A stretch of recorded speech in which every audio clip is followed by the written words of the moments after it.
Welcome to Stories of My Life. Hopefully, they're not too boring. No, I've had a lot of interesting things happen to me in my lifetime.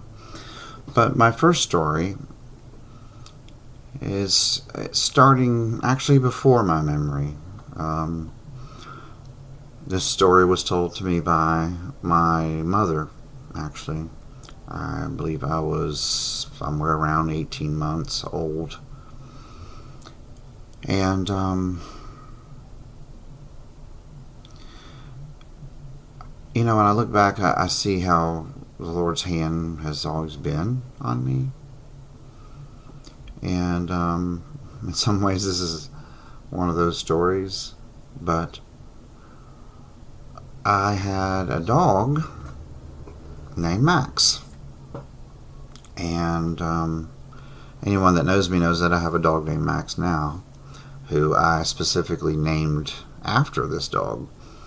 And this dog was a half collie, half German Shepherd. Looked like a German Shepherd, just like mine does now. And he followed me around everywhere I went. I was just a little toddler, basically. And, back in those days, you didn't necessarily close your doors. You had maybe a screen door. And, I was the third kid. And my mom obviously got distracted sometimes, like most moms do. And somehow I made it out the back door, the screen door. And Max followed me, though. Well, it wasn't too long before my mom was, of course she was freaking out and trying to find me, call me. They got neighbors together and started looking all over the place for me. And they couldn't find me. They also couldn't find Max because he was following me. And so they started searching the woods. And they were calling me, calling Max. And at first they didn't hear anything and they couldn't find me. And then they started hearing Max barking. And so they followed that. And when they got to us, they saw that Max was standing between me and a large embankment that was of water down below. And he wouldn't let me go any further. He also wouldn't leave me so that I couldn't go further. So he stood there in the way and was blocking me from it, and he would bark to get their attention when they were calling, and that's how they found me. And so that's how my dog saved my life.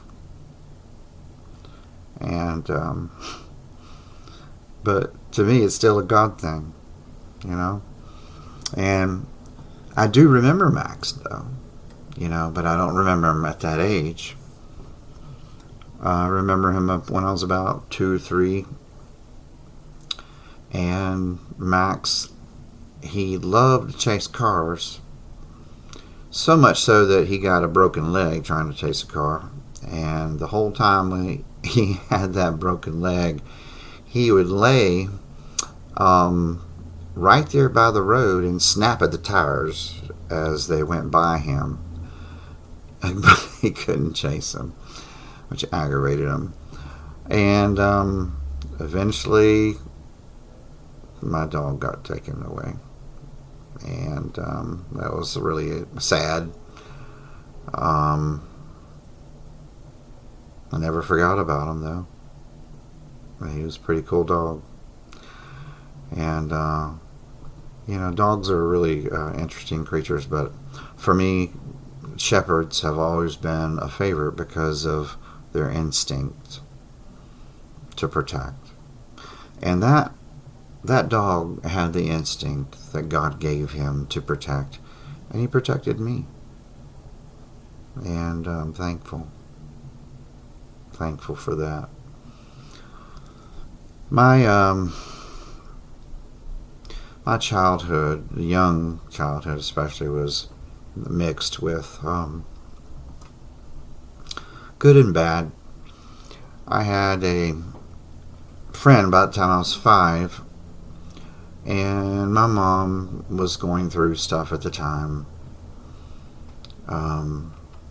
She was taking medicine, and this is stuff that she's shared many times, so I can share. And I was on my own at 5. Dad was working, and I would wander off. I'd walk a couple miles to see my friend. His name was Robert. I still remember his name. And I would hang out with Robert and play and have fun. And one time I'm there, and there's a little girl there. She's 4 years old. And I don't know why. I don't know why. I really don't. I don't know why I thought of this, but I thought about sex with a little girl. I was 5, she was 4, and, didn't know anything really about it, but I tried. I remember trying to do it, trying to put it in, and I didn't feel good because obviously I wasn't doing anything right.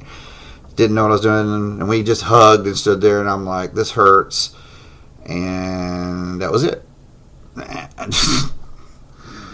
And that's the craziest thing I can think of. I can't imagine this happening. And when my own kids, were young, I was protective about this kind of stuff. I made sure. But yeah, I was on my own, and things happen when you're little and you don't have much supervision. And that is one of those kind of dirty stories that happen. It's not pretty, it's embarrassing to me now, but I was 5. I didn't know what I was doing, right? But I remember coming home at night and from my friends, and I got in trouble, got yelled at, and where have you been and all this. But I had been going there a lot. I just happened to come home later in the evening. I'm 5, right? So I remember that very vividly. And I remember a couple other things around that time. We were in Albemarle then.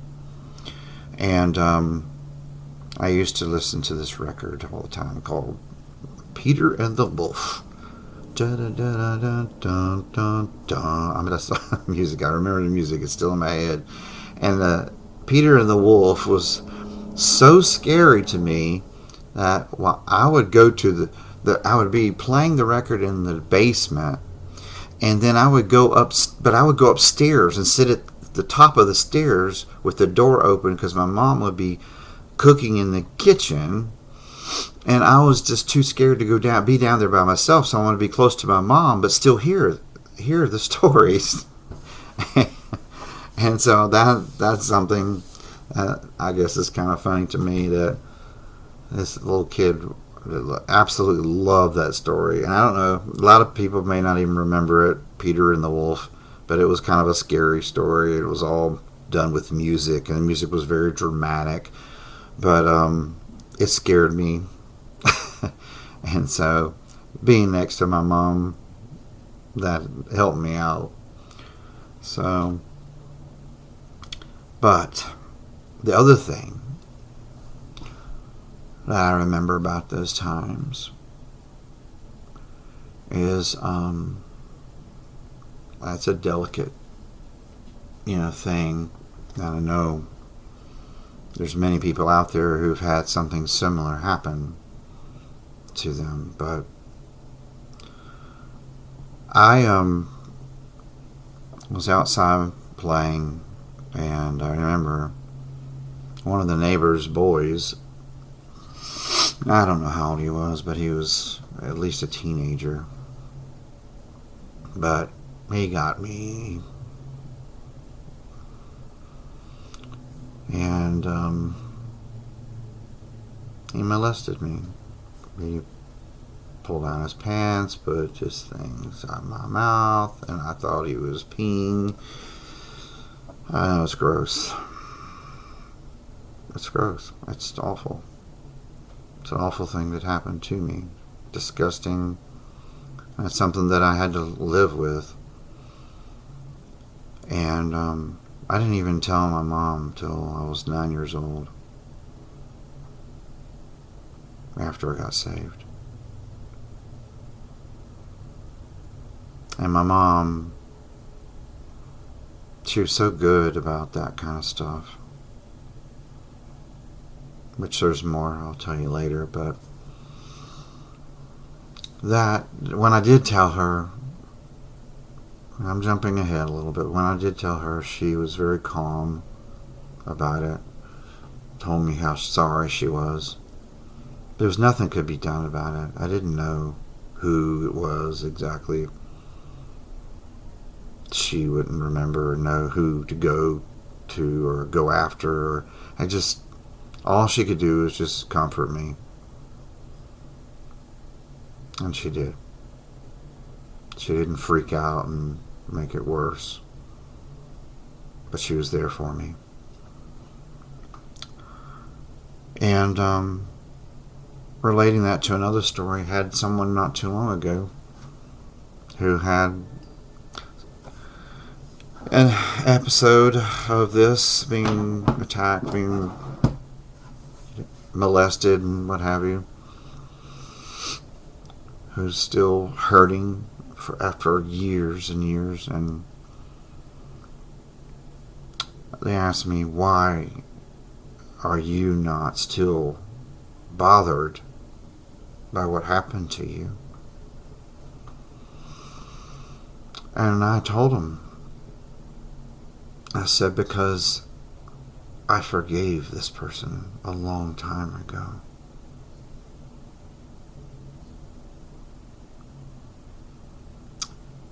And so therefore I don't hold anything against them anymore. And that is the key, because if I did, I would be miserable. I would be hurting still today. And I'm not hurting anymore because of it. And that is simply because God gave me the ability to forgive, because He forgave me.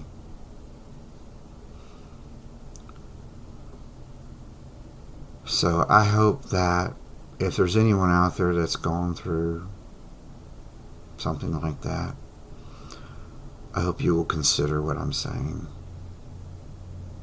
It's a difficult thing to forgive.